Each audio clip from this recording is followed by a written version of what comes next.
आप लोगों में से मुझे बताएं कि कौन कौन फर्स्ट अटेम्प्ट दे रहा है। मेरा फर्स्ट अटेम्प्ट है ये। अच्छा, तो मैं आप लोगों को थोड़ा सा ये बताती चलूँ फर्स्ट अटेम्प्ट वालों को कि ऐसा होता है कि हमारे पास ना ये जो स्टेशन आते हैं ये रोल प्ले के तौर पे भी आते हैं और आपके पास ये स्ट्रक्चर डिस्कशन में भी आते हैं।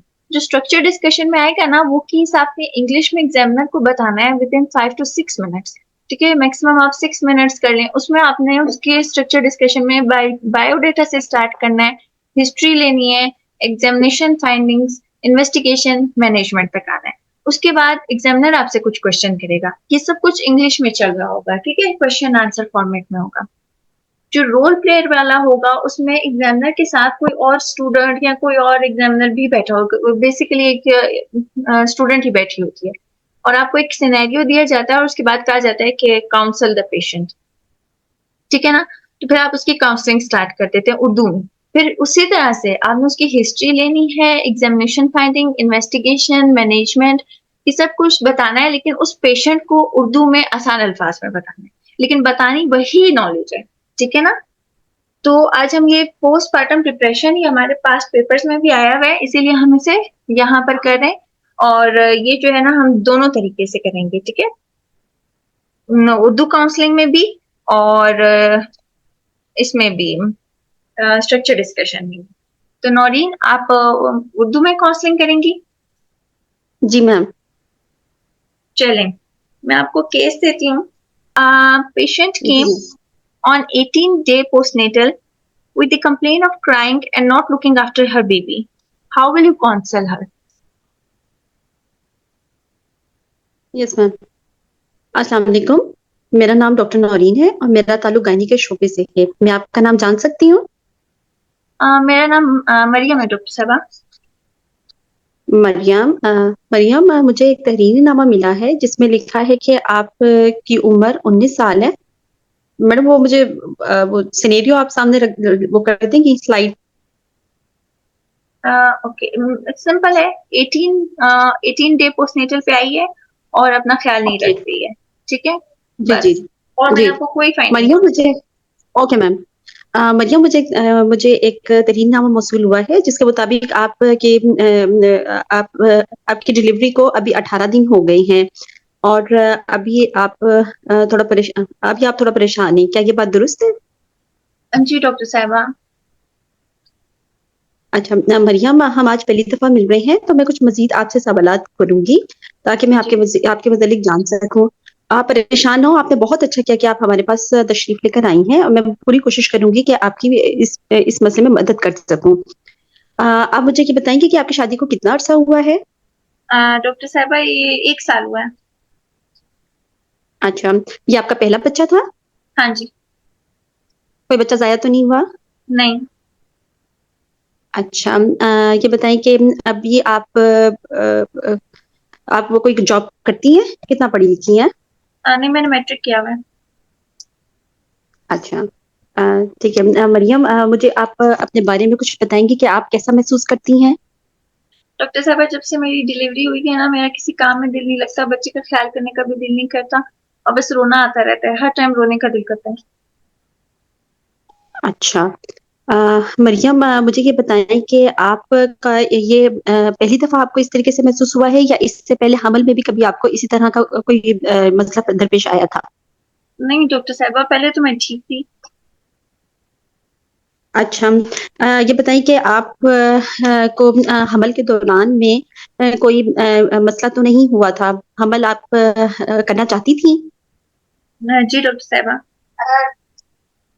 हमल के दौरान कोई पेचीदगी तो नहीं हुई? खून का नंबर कैसा था आपका? खून वगैरह लगाने की जरूरत तो नहीं पड़ी थी? कोई काली ड्रिप्स वगैरह तो नहीं लगाई थी?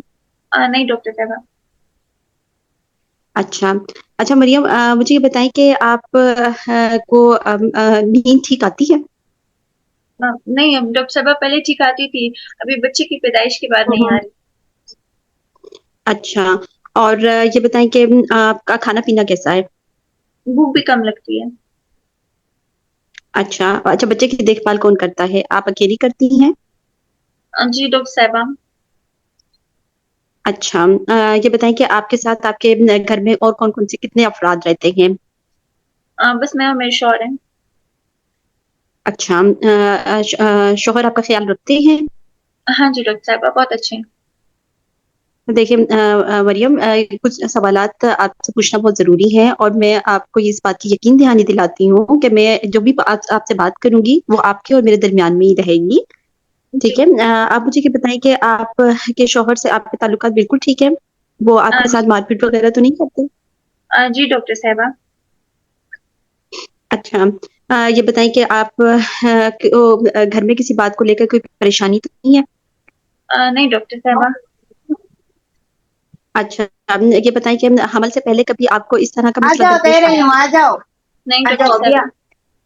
कभी आ जाओ, दिमागी मसला, कोई दिमागी दबाव महसूस होता हो आपको? आ जाओ।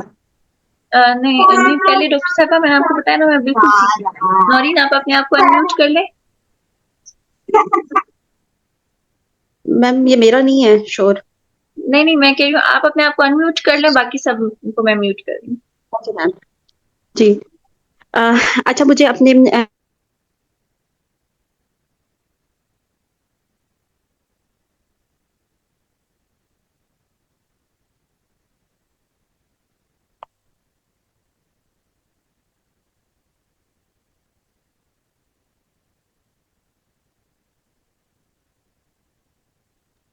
हेलो? जी, अभी आवाज आई है। जी, जी, सॉरी। मरियम, मुझे अपनी डिलीवरी के बारे में बताएँगी? क्या आपकी डिलीवरी अपने टाइम पर हुई है? और क्या खुद जी। से दर्द लगे थे? जी डॉक्टर साहिबा, खुद से दर्द लगी थी, लेकिन मुझे बहुत देर दर्दें लगी थी। अच्छा, तो ये बताएँ कि आप का ऑपरेशन हुआ था या नॉर्मल डिलीवरी हुई थी? डॉक्टर साहिबा नॉर्मल डिलीवरी हुई थी। अच्छा, कोई औज़ार वगैरह तो नहीं लगे थे? नहीं डॉक्टर साहिबा। कोई बहुत ज़्यादा बड़ा चीरा तो नहीं आया था और ऑपरेशन थिएटर में तो नहीं लेके जाना पड़ा था आपको? नहीं डॉक्टर साहिबा, बस नीचे से एक उन्होंने कट लगाया था, और हुँ, कुछ नहीं हुँ। हुआ था। कोई खून वगैरह तो नहीं लगाया था? बच्चा आपका बेटा है या बेटी है? बेटा अपने है। बच्चे के बारे में मुझे बताएँ। मेरे अच्छा, उसका बेटे वज़न ठीक था? हैं। जी बिल्कुल ठीक था। दूध पिला रही हैं आप उसे? हाँ जी अपना डॉक्टर दूध पिला रही थी? साहिबा। लेकिन डॉक्टर साहिबा मेरा अच्छा, दिल नहीं करता, मुझे बहुत रोना आता है, मैं क्या करूँ? मैं इसका ख्याल नहीं रख सकती। नहीं मरियम, आप बिल्कुल परेशान ना हो। मैं आपसे इसी मसले पर हम आपसे मैं और मेरी माहिरीन की टीम आप के लिए एक बेहतरीन लाएअमल तैयार करेंगी। मुझे ये बताएँगी डॉक्टर कि साहिबा ये आप क्या, मैं जो है मुझे वो क्या हुआ है? मुझे क्या बीमारी है? अ कोई बीमारी तो नहीं है? नहीं मरियम, आप परेशान ना हो। आपको जो ये मसला है, ये 10 से 15% ख़वातीन में डिलीवरी के बाद हो जाता है। इसे हमारी ज़ुबान में पोस्टनेटल डिप्रेशन कहते हैं। मरियम, मुझे ये बताएँ कि आप को जो है वो आपको कोई कुछ इस तरह की आवाज़ें तो महसूस नहीं होती जो दूसरों को सुनाई ना देती हों? या कुछ नहीं ऐसा तो नहीं दिखाई देता जो दूसरों को ना दिखाई देता हो? नहीं डॉक्टर साहिबा, ऐसा नहीं है। अच्छा, माज़रत के साथ, लेकिन ये सवाल पूछना भी ज़रूरी है कि आपका ऐसा दिल तो नहीं करता कि आप अपने आप को नुकसान पहुँचाएँ या अपने बच्चे को नुकसान पहुँचाएँ? नहीं डॉक्टर साहिबा। अच्छा, मरियम, मुझे ये बताएँगी कि आप को हमल के दौरान में कोई खून की कमी तो नहीं रही? अ, एक दफ़ा हुई थी डॉक्टर साहिबा, लेकिन डॉक्टर ने मुझे खून की दवाइयाँ दे दी थी, वो मैं खाती रही हूँ पूरे हुँ, हुँ। हमल में। और अभी ले रही हैं आप? जी अभी अभी कभी लेती हूँ, कभी नहीं। अच्छा, बहुत अच्छा, मुझे ये बताएँ कि आप जो कि वो आपको अपने ब्लड प्रेशर, शुगर या कोई थायरॉइड का कोई मसला तो नहीं है? नहीं गिल्डेट का डॉक्टर मसला, साहिबा। जिसे हमारी ज़ुबान नहीं में कहते हैं? नहीं डॉक्टर अच्छा, साहिबा। किसी दवाई से कोई एलर्जी तो नहीं है? नहीं डॉक्टर साहिबा। अच्छा, किसी चीज़ से कोई खौफ तो नहीं आता आपको? नहीं डॉक्टर साहिबा। नौरीन आपके सिर्फ 8 मिनट्स हो गए हैं, 2 मिनट रह गए हैं। अभी आपने मुझे examination, okay ma'am. Investigation, management सब बताना है। जी मैम। जी मैम, बस मैं उसके बाद सोशो इकोनॉमिकल हिस्ट्री ले रही हूँ, उसके बाद जो है वो फिर कि मतलब उनके हालात ठीक जी हैं पूछे और पूछे। गुज़र-वक़्त सही हो जाता है। जी, हाँ आपका जी। गुज़र-वक़्त ठीक हो जाता है? हाँ जी अच्छा, ठीक है। घर वालों से और आपके अपने घर वालों से और ससुराल वालों के ससुराल वालों से ताल्लुकात ठीक है? हाँ जी डॉक्टर साहिबा, मेरे तो ससुराल है ही नहीं, यहाँ पर सिर्फ एक शौहर ही तो है। अच्छा, अच्छा मरियम, मैं अब आपका मुआयना करूँगी और उसमें देखूँगी कि आपके अंदर कोई खून की कमी तो नहीं है और आपका जो कि वो ब्लड प्रेशर शुगर वगैरह आपका ब्लड प्रेशर चेक करूँगी, नब्ज़ वगैरह चेक करूँगी और बच्चेदानी देखूँगी कि वो सही तरीके से सिकुड़ रही है या नहीं और नीचे से कोई बहुत ज़्यादा खून तो नहीं जा रहा, ठीक है? और उसके बाद मैं कुछ आपके ज़रूरी टेस्ट करवाऊँगी और देखिए मरियम, जो आपको अभी मसला है उसे हमारी ज़ुबान में पोस्टनेटल डिप्रेशन कहा जाता है। ये अमूमन 10 से 15 ख़वातीन को डिलीवरी के बाद हो जाता है। आपको मेरी बात समझ आ रही है? जी डॉक्टर साहिबा, इससे मेरे बच्चे को कोई मरियम, खतरा तो नहीं है? नहीं, मुझे नहीं दाखिल मरियम, इससे करेंगे? आपके बच्चे को खतरा नहीं है, लेकिन अगर हम आपको जो तरीके बताएँगे इलाज उसके लिए, उस पर आपको अमल करना ज़रूरी होगा, वरना ये इसकी शिद्दत बढ़ भी सकती है। अगर आप चाहें तो क्या हम आपके शौहर को बुला सकते हैं, ताकि मैं उनको भी तो इसमें उनकी भी जो है वो कंसल्ट कर सकूँ कि वो आपका ख़्याल रखें और बच्चे के लिए आपकी जो है वो मदद करें। डॉक्टर साहिबा, देखिए आपकी मैं तो समझ नहीं है, सकती अगली हूँ बार कि मैं ले आऊंगी इनको। ठीक है। फिर मैं समझ सकती हूँ कि ये थोड़ा-सा आपके लिए मुश्किल रहा है कि अब आप अकेले बच्चे को सँभालना आपके लिए बहुत मुश्किल हो रहा है, लेकिन आप यकीन करें कि माँ के अंदर अल्लाह ताला ने बहुत सलाहियत रखी है और आप इस पर आप एक अच्छी माँ होने का फ़र्ज़ अंजाम दे देंगी। आप इसके लिए परेशान ना हों, हम अपनी माहिरीन की टीम जिसमें हमारे साथ जो कि वो दिमाग के डॉक्टर होंगे और एक काउंसलर होंगे, वो आपकी मदद करेंगे और आपसे जो कि वो कुछ बातें करेंगे, ठीक है? और उसमें जो है वो अगर हो सके तो अगर उससे भी अगर आपको कुछ फ़ायदा ना हुआ तो फिर हमारे पास कुछ सपोर्टिव ग्रुप है जिसे हम कॉग्निटिव बिहेवियरल थेरेपी कहते हैं। तो हम वो फिर आपके साथ शुरू करेंगे। अगर ज़रूरत पड़ी तो फिर हमारे पास कुछ दवाइयाँ भी होती हैं, जो कि आप दूध पिलाते हुए भी सेफ़ली ले सकती हैं। आपको मेरी बात समझ आ रही है मरियम? जी डॉक्टर साहिबा। तो मरियम, अभी मैं आपको जो है वो अपने दिमागी डॉक्टर के साथ भी जो है वो एक अपॉइंटमेंट लेकर दूँगी, ठीक है? जो कि हमारे पास साइकोथेरेपी है और वो आपके साथ कुछ बातें करेंगे और उससे उम्मीद करती हूँ कि आप इंशाल्लाह बहुत अच्छे बेहतर महसूस करेंगी। लेकिन अगर फिर भी आपको कोई मसला हो या अगर आपको लगे कि आपके उसमें मसला अगर आपके इलाज में कोई बेहतरी नहीं महसूस हो रही होगी, तो फिर आप हमारे पास जल्दी भी आ सकती हैं। आप क्या कुछ पूछना चाहती हैं? नहीं डॉक्टर साहिबा। अ, ठीक है मरियम, आपको जो कि वो एक किताबचा भी दे देती हूँ इसके मुतालिक, ताकि आप इसके मुतालिक अच्छी तरह पढ़ें और आप अपने शौहर के साथ जो कि वो अगली अपॉइंटमेंट में मैं आपको जल्दी ही आपको बुलाना चाहूँगी, ठीक है? ओके, शुक्रिया डॉक्टर साहिबा। यस मैम, ओके ना। I have done. मैम, मैंने इसे एडमिट इसलिए नहीं किया क्योंकि इसको कोई सुसाइडल थॉट या कुछ इस तरह का नहीं था, जस्ट टीयरफुलनेस और ये था। ठीक है। आप what is on this basis what is your diagnosis? Ma'am, my diagnosis is the postnatal depression. It is the 18th day of the delivery, and patient has the feeling of the tearfulness and the depression. Hmm. And what are the risk factor in your case? So, ma'am, my risk factor is the nulliparous primigravida and the no support at home. She does not know how to attend her children, her children, and and the lack of the Hmm. sleep disturbance is also a problem, and aloneness at home क्योंकि husband तो job पे चले जाते होंगे ma'am. Okay, तो जी जी बताएं, anyone, बस sequence wise बताते जाएं। Just raise your hand and I will let you know. Madam, first of all, I will observe the general response of the patient. Either the patient is having eye-to-eye contact or not.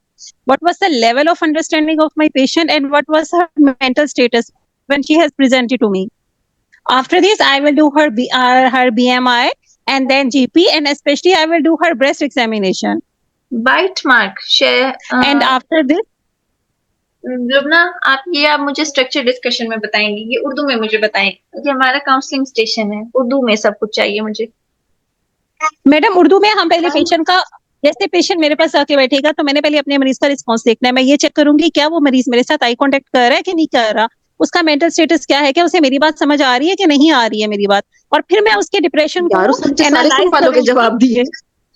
According to Edinburgh जो postnatal scoring system है, मैं उसमें उसको score करूंगी कि उसकी वो कितना ज्यादा जो है डिप्रेस फील कर रही है, उसमें नाउमीदी तो नहीं है, वो छोटी पहली बातों पे जिसको उसे खुशी महसूस होती थी, ऐसा तो नहीं है कि अब वही बातें उसे बुरी लगती है, क्या उसको नींद पूरी आती है कि नहीं आती, कोई उसको बार बार पैनिक अटैक तो नहीं हो रहे। फिर मैं उसको Okay. क्लासिफाई करूंगी either according to Edinburgh score, either this is Anyone a else? Mild, moderate, severe, और फिर मैं आगे उसको मैनेज करूंगी। लुब्ना, आपकी बातें ठीक है, और अगर लेकिन आप आपने बहुत बताया है ज्यादा तो आई एम बुकिश सॉरी, मैंने बातें लेट कर रही ज्वाइन हैं। किया। ये वाली बातें नहीं चाहिए स्टेशन में। No, not these ma'am things. Ma'am पहले तो टाइम मैनेजमेंट होनी चाहिए थी। बिल्कुल, दूसरा ये कि एग्जैक्टली। मैम सिर्फ उन्होंने ये कहा, उन्होंने उनके जो पेशेंट थी उन्होंने ये कहा मुझे सिर्फ रोना आता है, बाकी हस्बैंड भी ठीक है, बाकी सब ठीक है, मतलब इतना उनका हस्बैंड की तरफ से वो नहीं था। तो रोने को ही बस एलिब्रेट करना चाहिए था कि रोना किन बात पर आता है, अच्छा, चलें, और आप जो लोग है मुझे सुसाइडल बताएं कि ये टेंडेंसी है या नहीं। पोस्टपार्टम डिप्रेशन की सबसे इम्पोर्टेंट एग्जामिनेशन क्या हो सकती, वो सॉरी, कॉज क्या होती है, पैथोफिजियोलॉजी क्या है, क्यों होता है ये? सास से मैम झगड़ा, हार्मोन्स की वजह से। शौहर से झगड़ा, ये कॉज तो नहीं है ना? मुझे no medical no ma'am, no no ma'am, ma'am hormones की हार्मोनल वजह से विथड्रॉल होता अगर है। होता है, ठीक है, ma'am hormones hormonal, fall hormonal होते हैं, withdrawal, okay, hormonal specially hormonal the disbalance क्या विथड्रॉल एस्ट्रोजन होता होता है? है। Level. What is the hormonal disbalance? Just saying hormonal disbalance, उसमें क्या ज्यादा हो रहा है, क्या कम हो रहा है? Can anyone tell me? Ma'am estrogen, specially estrogen जो है वो उसका वो होता है ना, कम होता है, okay, and progesterone cause the depression. Ma'am बहुत एस्ट्रोजन एंड प्रोजेस्टेरॉन विथड्रॉ हो रहे होते हैं। लेकिन प्रोजेस्टेरॉन जो है वो ज्यादा मतलब वो करता है, कॉज चलें, करता है डिप्रेशन को, एस्ट्रोजन बल्कि ज्यादा अच्छा करता है, उसको अच्छा फील करवाता है ओके, अगर वो ऐड चलिए कर एग्जैक्टली। दिया मैं जाए। बताती हूँ अभी आपको। वैसे आप लोग सब सही बता रहे हैं, एवरीवन इज टेलिंग राइट, बहुत अच्छा बताया, ठीक है। वैसे एस्ट्रोजन और प्रोजेस्टेरॉन विड्रॉल होता है, और बहुत सी स्टडीज में इंक्रीज प्रोलैक्टिन देखा गया है, ठीक है, अकॉर्डिंग टू योर गाइडलाइन, ठीक है। एस्ट्रोजन, तो इसका मतलब ये है कि ये हस्बैंड या घरेलू, ये हमने सिर्फ पूछना है, ये कॉज हो सकता है, लेकिन बेसिकली पोस्टपार्टम डिप्रेशन या ब्लूज ये हमारे पास हार्मोनल इम्बैलेंस की वजह से हो रहा है, ठीक है। अच्छा, आपने बहुत अच्छा प्रेजेंट किया नौरीन, अच्छी अटेम्प्ट करना ही बड़ी बात है। सबसे पहले इंट्रोडक्शन, एक तो आप लोग प्लीज इंट्रोडक्शन अपने तेज तेज मुंह पे रट लें, ठीक है। मेरा नाम डॉक्टर मरियम है, या जो भी, मेरा नाम डॉक्टर नौरीन है, मेरा ताल्लुक गायनी के शोबे से है, मुझे आपके मसले की तशखीस के लिए भेजा गया है, या मुझे एक तहरीरनामा मौसूल हुआ है जिसके मुताबिक आपकी उम्र इतनी है और आप आप कितने बच्चे हैं, कि ये मालूमात दुरुस्त है। अच्छा, आप मुझे ये बताएं, अब आगे मैं आपसे कुछ सवालात पूछना चाहूंगी, क्या उम्मीद है आप मेरे साथ ताउन करेंगी, ठीक है। अब आपने ये कंसेंट ले ली उससे, एक तरह की, कि जो मैं आपसे क्वेश्चंस पूछूंगी आप उसकी कंसेंट दे रही हैं, ठीक है। बायोडेटा और कंसेंट होगी। नाउ कंटिन्यू, आप उसको कंटिन्यू करेंगी, और जो है ना, आपने सही उससे पूछा। पहले तो सबसे पहले जो उसके मेन प्रेजेंटिंग कंप्लेन होती है, जिस चीज के साथ भी आपके पास पेशेंट आता है, आप उसके बारे में ज्यादा पूछते हैं ना, तो आपने उसकी प्रेजेंटिंग कंप्लेन पूछी। अच्छा, ये मैं अगर आपको अभी बता दूंगी, मेरा स्ट्रक्चर डिस्कशन वाला स्टूडेंट, तो वो आपने सही बताया, ठीक है। उसके बाद आपने उसकी एंटीनेटल कॉम्प्लिकेशंस पूछी, और उसके बाद आपने उसकी इंट्रापार्टम थोड़ी हिस्ट्री ले ली, ठीक है। Postnatal history, medical, surgical, family family history शायद आपने नहीं ली थी, ठीक है। पर्सनल हिस्ट्री आपने पूछ ली, पास्ट हिस्ट्री पूछी थी, और any mental illness in the past भी पूछना है। एग्जामिनेशन फाइंडिंग्स मैं आपको बताऊंगी, पहले जो है हमारा एक स्ट्रक्चर डिस्कशन भी हो जाए। अच्छा, मैनेजमेंट थोड़ी सी मुझे इतनी अच्छी नहीं लग रही थी, थोड़ा सा आपने सिर्फ एमडीटी को इन्वॉल्व किया। उसका तरीका ये होता है कि सबसे पहले आपने पेशेंट को काउंसल करना है, ठीक है। आपने उसे बताना है कि आपको क्या मसला है, ठीक है। वो आपने बता दिया कि उसको ये मसला है, ठीक है। उसके बाद जो है ना, आपने उसको कहना है कि आपने एमडीटी टीम को इन्वॉल्व किया, वो अभी आपने कर लिया। अब इसके उस पे और उसके बच्चे पे क्या नुकसान हो सकते हैं, और मैं आपसे पूछ रही थी, देखिए जो क्वेश्चन मैं पूछू ना, वो क्वेश्चन मेरी मतलब बुकलेट में लिखा हुआ है, उससे टिक करना जरूरी है, उसका आंसर आपने देना है। मैंने आपको कहा कि आप मुझे दाखिल करेंगी, इसका जवाब आपने मुझे नहीं दिया, ठीक है।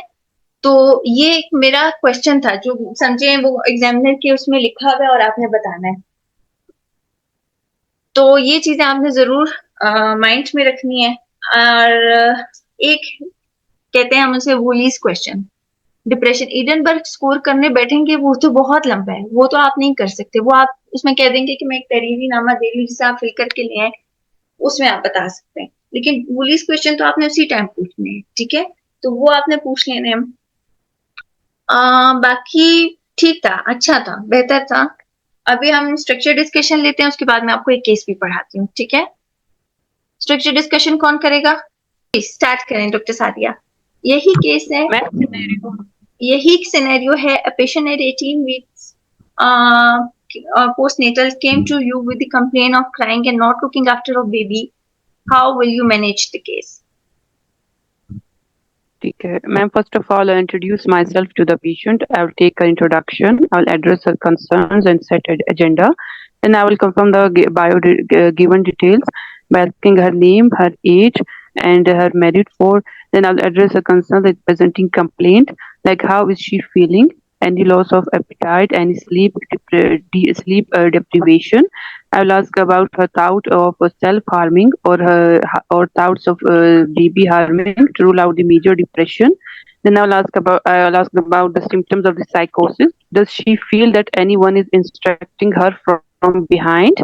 And does she remember her delivery time? Who was with her and which place she delivered? And I will also ask about her support at home to rule out the domestic violence. And how is her baby? Does she breastfeed her? And I'll ask about the outcome of her delivery, like is she had a preterm delivery or any instrumental vaginal delivery, her mode of delivery, and what was the outcome if it was girl? How she thinks about her? Does she breastfeed her? And also ask about the risk factors in the antenatal period. Was there any medical conditions like gestational diabetes or multiple pregnancy? Any previous history of the anxiety or depression during the pregnancy? And the history of the bipolar disorder. I'll ask about the past obstetrical history and any past psychiatric issue in the pregnancy or after delivery. And if she had any bipolar disorder, was she on medications and what was the compliance with the medications? Then with the general health, I will ask about how is she feeling? Is she had any breast pain, any bleeding, any discharge, and is she well hydrated or mobilized? And how her urine and bowel works.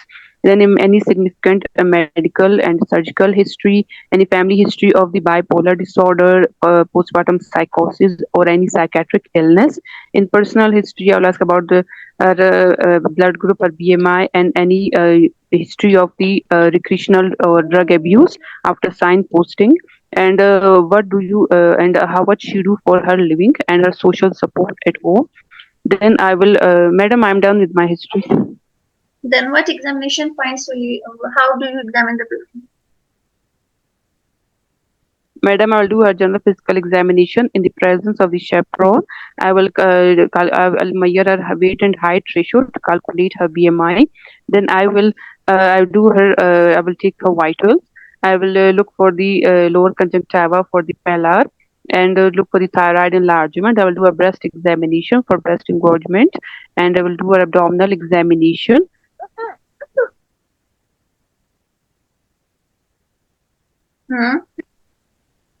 Okay, ma'am. Ma'am, then investigations, ma'am, it's maybe wrong, ma'am, baseline investigations. Okay, what is your management plan?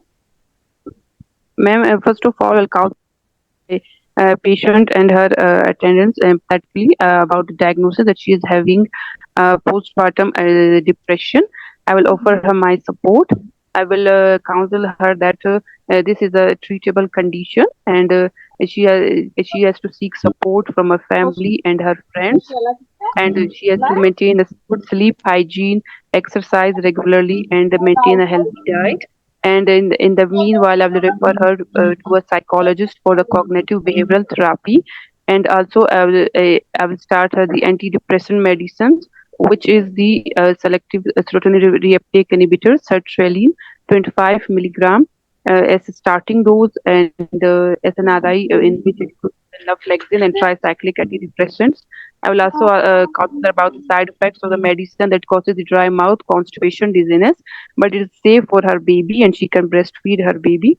And Ma'am, then I will discharge of the red flag signs that in severe depression, psychosis, in need, she may need admission.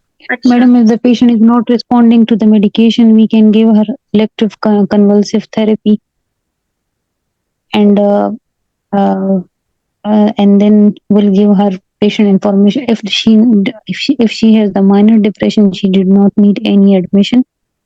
We will give her patient information leaflet. If it is a major depression, we will admit her and involve the MDT, which will include the counselor, supportive team, and the psychiatrist, and we as a obstetrician. We will admit the patient in the mother and baby unit, and will do the side by side the CBT by the psychologist, and we will put the patient on the antidepressant. After the stabilization of the patient, we will discharge the patient with the red flag signs. We'll counsel her about the recurrence of the disease, as there is a recurrence. The bipolar, the blues itself can recur 25%. The psychotic condition can recur in the 50%. And if there is a family history, there is the chance of 75% of the recurrence. And we will tell her that if she has any time she feel the red flag sign, she must report to the hospital. very good. This was the complete management. What are the red flag signs? Madam, anytime if she feel that she want to kill herself, to do suicide, want to harm the baby, escalation of the symptoms, hallucinations, delusions, symptoms of these psychosis, which is the psychiatric emergency, are all included in the red flag signs. Okay. Then what are the admission criteria?